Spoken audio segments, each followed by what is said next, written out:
The December sky over the Yukon had not yet decided to become morning. The thermometer on Callum Reed's dashboard read -32°C. This was a routine check. Frost Peak Lodge annual compliance inspection, nothing flagged in the file. The lodge appeared first as a smear of yellow light between the trees, then as a timber building with frost-thick eaves, then as something that made Callum ease his foot off the accelerator without consciously deciding to. There was an animal chained to the post beside the entrance gate. 3 tourists stood near it in their matching parka colors. Phones raised breath clouding in the still air. The animal did not pace. It did not pull against the chain. It stood completely still and looked directly at Callum's windshield. And Callum sat with the engine running and could not look away and could not immediately explain why. He turned off the engine and got out of the truck. What came next would take Callum Reed 4 days to understand, and longer than that to make peace with. The man who opened the door was 58 years old, with a face that carried the particular weathering of someone who had spent most of his life outdoors, not for recreation, but for survival. Thomas Akiaruk had broad hands, dark eyes, with deep-set crow's feet, and the posture of a man who had explained himself too many times to too many people to bother with preamble. He held a mug of coffee and looked at Callum the way people look at something they expected and did not want. The inside of Frost Peak Lodge smelled of wood smoke and pine resin and the particular damp of a building that fights the cold every hour of every day and wins barely on the strength of constant effort. Thomas set his coffee on the front desk and pulled out the folder before Callum had to ask. Permits insurance safety certification. The inspection checklist from the previous year, all of it organized and accessible. The paperwork of a man who had been through this enough times to know exactly what was coming. Callum looked at the folder and then looked out the window at the wolf. The tourists had moved closer again. The wolf stood in the same position, patient in a way that had nothing to do with calm. Thomas followed his gaze. The wolf's name, he explained, was Nanook. The name meant polar bear in Inuktitut, which was not accurate, but Thomas had named him when he was not yet 3 weeks old, and the naming had not been about accuracy. A trapper working illegal snares 15 kilometers east of the lodge had caught the mother. Thomas had found the pup in the snow beside her body, eyes barely open, small enough to hold in 2 hands. He had not planned to keep it. He had not planned any of this. The raising of Nanook had happened the way things happen in isolated places, by necessity, incrementally, without anyone stopping to assess whether it was wise. By the time the wolf was a year old, he was imprinted enough on humans and on the lodge that release was a question without a clean answer.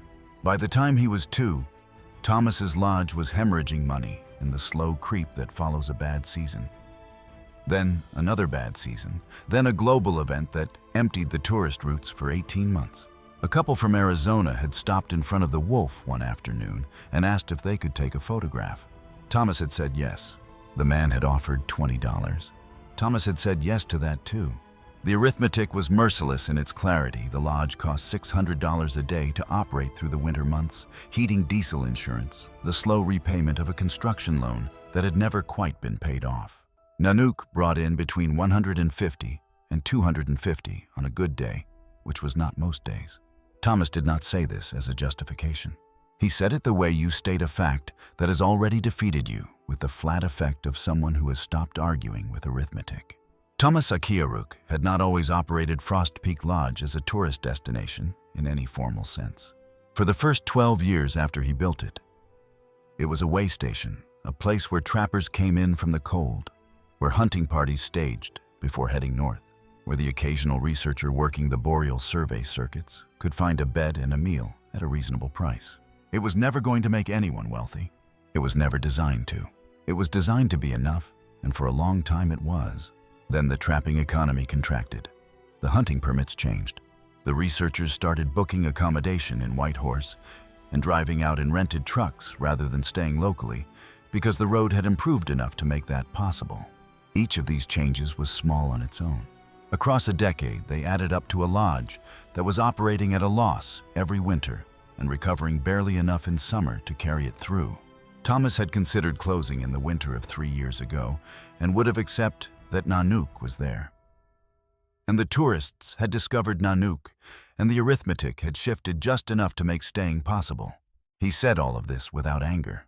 He described the economics of the past decade, the way you describe weather, something that happened to you, that you managed as best you could, that carried no particular moral weight. Callum listened and looked out the window at the wolf. Up close, in the flat light of a December morning, Nanook was an extraordinary animal. His shoulder height was significant, his chest broad, his skull shaped with the architectural precision that evolution arrives at over millennia of solving the same problems. His coat, in its natural condition, would have been the white of fresh snow, dense and layered, engineered for temperatures that would kill an unprotected person in under an hour. What it was now was still white, but dulled with the particular flat quality of fur that has been in constant contact with ground grime and chain oil. And the residue of a life lived in a very small space. His left rear leg carried its weight slightly differently than the others. Callum noticed this only because he was looking for it, because Webb had mentioned it on the phone as a possibility, the kind of compensatory adaptation that develops so gradually, neither the animal nor a casual observer registers it as change.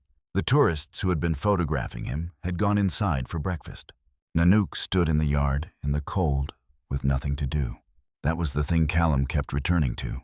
Not the chain, not the mud in the coat, not the small radius of movement, though. That was part of it. The thing was, the standing with nothing to do, with no purpose.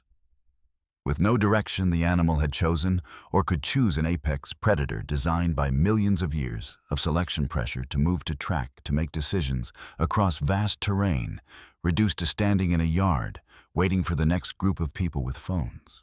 Thomas offered Callum coffee, and Callum accepted. They did not talk much. There was not a lot of language available for what was happening in that room. And both men seemed to understand that attempting to find it would make things worse rather than better. Callum drove back toward the highway and pulled over on the shoulder and sat with the heater running and the radio off. He called Dr. Marcus Webb.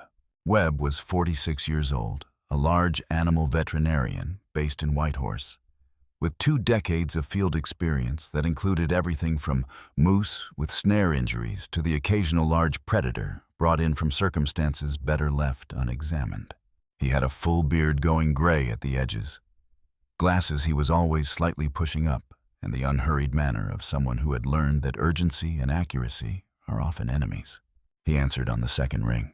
4 hours later, Webb's truck appeared in Callum's mirrors on the road back to Frost Peak Lodge, headlights cutting through the early dark that arrived at 3 in the afternoon in December. The sky had gone from steel blue to purple to a black so complete it had texture to it. The temperature had dropped to -37 and the tourists were gone. Nanook stood alone in the circle of the chain's radius, his white coat luminous against the dark, his breath rising in slow, regular plumes that dissolved into nothing. Webb took his time. He approached, slowly announcing himself with his voice and his movements, reading the wolf's posture the way experienced veterinarians read animals, not for what they're doing, but for what they're about to do. Nanook did not retreat. He did not engage. He simply stood and permitted the examination with the passive resignation of an animal that had stopped expecting outcomes. It was this more than anything else Webb found that he would later describe as the most significant clinical observation. The physical findings took 15 minutes to catalog. Chronic ulceration on the left rear ankle, a wound that had been forming and partially healing and reopening for at least 3 years. Significant atrophy in both rear leg muscle groups, the consequence of a movement radius that could not accommodate a wolf's natural gait. Dental wear patterns, inconsistent with age, the kind of slow grinding damage that accumulates from prolonged stress from an animal that cannot perform the behaviors its neurology demands. Webb stood up, stripped off his examination gloves, and looked at Callum for a long moment before he spoke. He said the wolf was alive. He said the wolf had stopped being a wolf some time ago. Thomas had watched the examination from the lodge doorway, arms crossed, saying nothing. He was not watching Webb. He was watching Nanook. Callum had noticed this, the quality of Thomas's attention, the way it tracked the wolf. Not with the proprietary attention of an owner, but with something older and less definable. The expression was not guilt, though there was guilt somewhere in the architecture of it. It was closer to the expression of a man watching something he had failed to protect, and knowing that the failure was not simple, and knowing that simple was what other people were going to want it to be. Webb packed his kit methodically, said he would put together a full report by morning, and drove back toward Whitehorse. The temperature had dropped another 4 degrees in the 2 hours since he arrived. The stars over the Yukon were the kind you only see at very high latitude and very low temperature, hard fixed, without the atmospheric shimmer that softer climates produce. Callum sat in his truck with the engine running and looked at them for a while. He had been a Northern Parks Authority field officer for 4 years. He had dealt with illegal hunting, unsafe trail conditions, campsite violations, a bear attack, a drowning, 3 lost hikers, 1 structural fire, and a territorial dispute over a trap line that required 6 months of paperwork to resolve. He had not yet dealt with something that was technically fully legal and clearly wrong, and for which he could not find a mechanism. He drove back to the lodge. Callum filed his incident report with the Northern Parks Authority that night, from the lodge's parking lot, engine running, screen glowing in the dark cab. The response arrived the following morning at 7:41.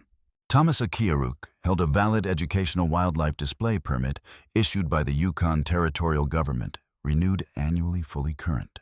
The Northern Parks Authority was a federal agency. The permit was territorial jurisdiction. The 2 systems did not overlap, and neither had authority over the other in this specific situation.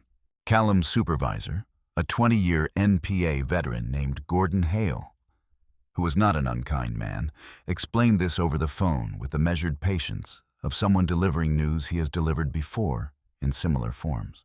The process for challenging a territorial permit through federal channels would take 6 to 8 weeks at minimum, assuming no procedural complications. Gordon said he understood how Callum felt. He said that understanding how someone felt was not the same as having a mechanism to help them. The call ended. Callum looked at his notebook where he had written nothing except the permit number and a small diagram of 2 circles that did not intersect. The second call came from Webb at 6 the following morning. Webb had not slept and did not apologize for calling at that hour. He spoke in the flat clinical register he used when the information was serious enough that tone would only get in the way. The infection in Nanook's left rear ankle had progressed overnight. Untreated, the timeline for permanent nerve damage was 48 hours, possibly less, given the ambient temperatures and the animal's compromised immune response from chronic stress. Permanent nerve damage meant permanent loss of normal gait. It meant a wolf that could not run. It meant that even if every subsequent decision was made correctly, even if every door opened, even if the best outcome from this point forward was fully realized, Nanook would carry this injury into whatever life came next. The 48-hour clock had started. Callum reached the Yukon Wildlife Collective by phone at 8:30. The organization operated a rehabilitation facility 40 kilometers outside Whitehorse, with staff experienced in large predator recovery enclosures designed for animals requiring long-term rehabilitation and the veterinary capacity to treat Nanook immediately. They were prepared to accept the wolf on an emergency basis. They needed one thing: the voluntary signature of Thomas Akiaruk on a transfer of care document. Without it, no agency, no organization, no individual with any authority had the legal standing to remove an animal from a valid permitted facility. Callum drove back to Frost Peak Lodge. Thomas's truck was in the yard. The lights were on inside. Callum knocked and waited. He knocked again. The lights stayed on and the door stayed closed.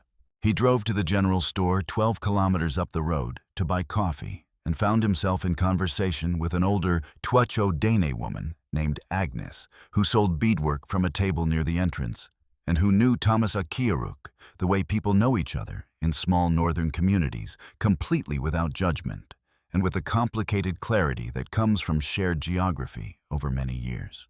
Agnes said Thomas was not a bad man. She said he was a frightened man, which was a different thing, and that people who did not understand the difference usually made frightened people more frightened. She sold Callum a pair of moose-hide mitts he did not need and told him to come back tomorrow. The last night before the offer from the Banff company expired, Callum parked his truck on the road in front of Frost Peak Lodge and turned off the headlights. A sports tourism company operating out of Banff had learned about Nanook through channels that were not entirely clear. A conversation somewhere, a tourist's social media post. The efficient circulation of information in the niche industry of wildlife experience tourism. They had sent Thomas a written offer of $22,000 for the transfer of ownership and transport of the wolf to their facility in southern Alberta, where he would serve as the centerpiece of a curated encounter experience for guests paying $350 per session. Thomas had not signed. Thomas had not refused. The deadline was 72 hours from receipt, which meant it expired at 9 the following morning. The lodge was dark except for a single light in the back, which Callum guessed was the kitchen. Nanook stood in the yard in the -41 air. His coat thick enough to manage it, his breath a slow, steady column rising into the dark. The chain allowed him 4 feet. A healthy adult Arctic wolf in natural conditions will range up to 1,000 square kilometers in a single season. Callum knew this number because he had looked it up 3 days ago, and it had not stopped sitting in the back of his mind since. He called Webb at 2 in the morning without a specific reason except that he needed a voice. Webb answered immediately, alert, in a way that suggested he had not been sleeping either. Callum said he had tried every formal mechanism available to him. He said the formal mechanisms had returned him to the same place he started. He said he did not know what to do next. Webb was quiet for long enough that Callum could hear the wind moving across the receiver, the particular sound of a Yukon night pressing against the phone lines. Then Webb said something that was not tactical advice or procedural guidance, or any of the things Callum's training had prepared him to receive. Webb told him to stop trying to solve this through the system and start trying to understand the man. He said Callum had not yet actually listened to Thomas Akayaruk. He said there was a difference between hearing what someone told you and understanding what they were carrying. Callum sat in the dark truck for another hour after the call ended, watching the 2 points of amber light that were Nanook's eyes catching the distant glow of the lodge's single-lit window. He did not sleep. At 6:15 in the morning, with 2 hours and 45 minutes remaining before the Banff offer expired, Callum drove to the 24-hour gas station 20 minutes south and bought 2 large coffees. He drove back to Frost Peak Lodge. He knocked on the door. He did not have his notebook. He did not have the transfer document. He was not wearing his NPA identification on the outside of his jacket. Thomas opened the door. The 2 men sat at the kitchen table in the blue-gray light of a Yukon winter morning that had not yet committed to becoming day. The coffee steamed between them. Callum did not begin with Nanook. He began with a question about Thomas's father, the man Agnes had mentioned, the man who had known how to read wolf tracks. Thomas looked at his coffee for a long time. Then he talked. His father had been the last person in their community with a specific and irreplaceable knowledge, not the general knowledge of living on the land, which many people had, but a precise tracking vocabulary that allowed him to read the movement of a wolf pack the way a navigator reads water. Not to hunt them, to understand their direction, their intention, their relationship to the land's resources so that the community could move with the country rather than against it. When his father died, that knowledge went with him. There had been no deliberate decision not to pass it on. There had simply been the grinding forward pressure of time and economy, and the slow replacement of one kind of life with another. And then one day, the knowledge was gone, the way things go gone, not in a moment, but across a decade of smaller losses that nobody stops to mourn individually. Thomas said that his people had once lived beside wolves, moved with them. Read them made decisions about the land by knowing where the packs were going. He said that now he chained one to survive. He did not say this as an accusation or a confession. He said it as a man reads a map that shows him somewhere he did not intend to go. Callum listened to all of it. He did not take notes. He did not steer the conversation toward the transfer document or the permit or the 48-hour medical window that was now closer to 30. He listened until Thomas had finished. Then he asked one question. He asked if there was a way to keep the lodge open that did not involve the chain. Would Thomas take it?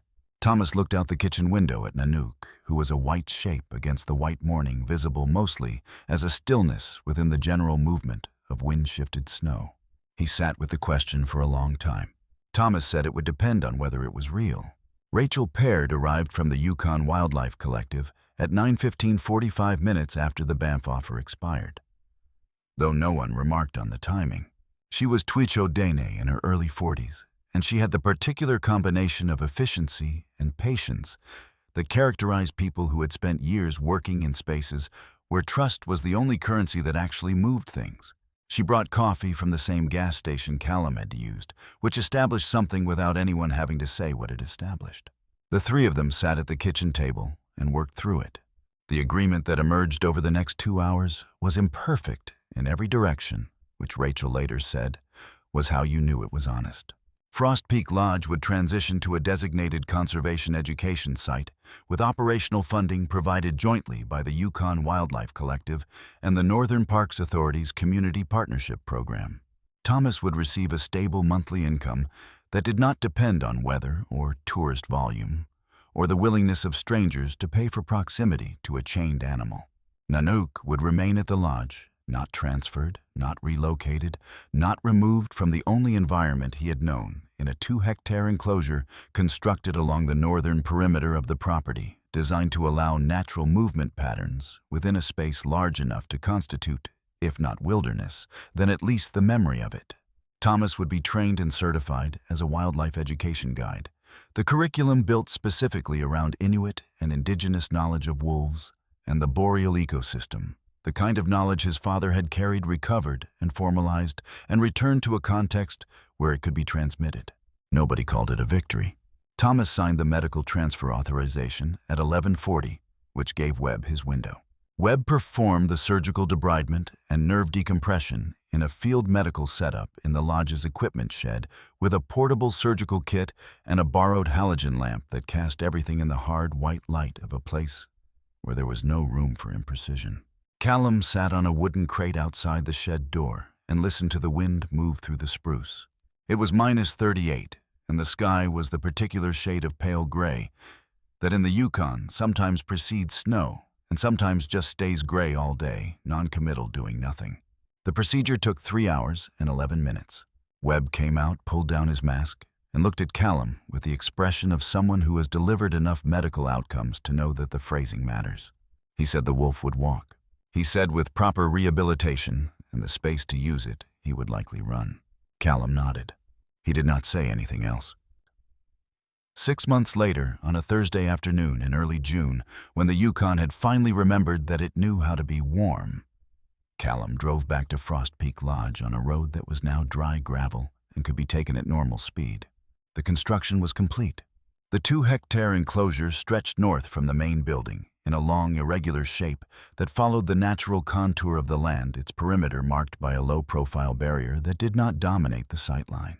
The spruce inside it were the same spruce that had always been there.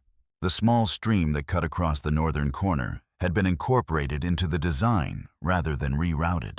A group of 11 visitors stood at the observation area, a covered platform, set back from the enclosure fence, listening to Thomas Akiaruk describe the relationship between Arctic wolf pack structure and the migratory patterns of the caribou herds that had moved through this region for 8,000 years before the road was built. He was speaking from notes he had compiled himself over 4 months of recorded conversations with elders cross-referenced with wildlife survey data Webb had helped him access. The visitors were quiet in the way people go quiet when they are receiving something they did not expect. A woman in the back was writing in a small notebook. A man near the front had stopped taking photographs.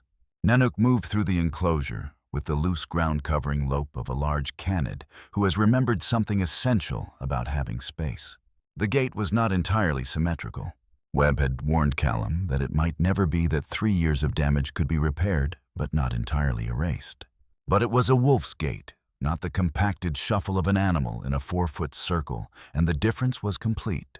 Callum stood at the far end of the observation platform away from the tour group and watched. He had driven out for reasons he had not fully articulated to himself. Not officially, not as an inspection, just because he had needed to see how it had settled. Nanook was moving along the eastern fence line when he stopped. He turned his head toward the observation platform, scanning with the methodical attention of an animal that processes its environment in detail, rather than in impressions. He found Callum. He stood still for a long moment, the way he had stood still in front of the lodge gate on a December morning when the temperature was 30 degrees colder and the chain was still there. Then he took 3 steps toward the platform and stopped again. The amber eyes held. Callum had thought in the weeks after that first morning about what he had seen in those eyes at the gate, whether it had been appeal or intelligence, or simply the reflective quality of amber iris in artificial light. Which was probably all it was, which was probably the honest answer. He had a different sense of it now. Not rescue, not need. Something flatter and more durable than either of those. Recognition. The acknowledgement that passes between two things, that have occupied the same hard weather, that have stood in the same cold, that have arrived by different routes and for different reasons in the same place, and that both in some form are still standing. Thomas's voice carried across the observation platform as he explained to his visitors the Inuktitut word for the moment when a wolf pack stops moving and the entire landscape goes quiet around them. There is no direct translation into English, he said. It is the kind of knowledge that only makes sense when you are outside in the Yukon in November and you feel it happen. He smiled when he said this. Nanook turned away from the platform and continued along the fence line, his white coat catching the late afternoon light, his breath no longer visible because it was June, and the air was above freezing for the first time in 6 months. He moved without hurry into the northern end of the enclosure, where the spruce trees were dense enough to disappear into, and then he disappeared. Callum watched the space where the wolf had been for a moment. Then he turned and walked back to his truck.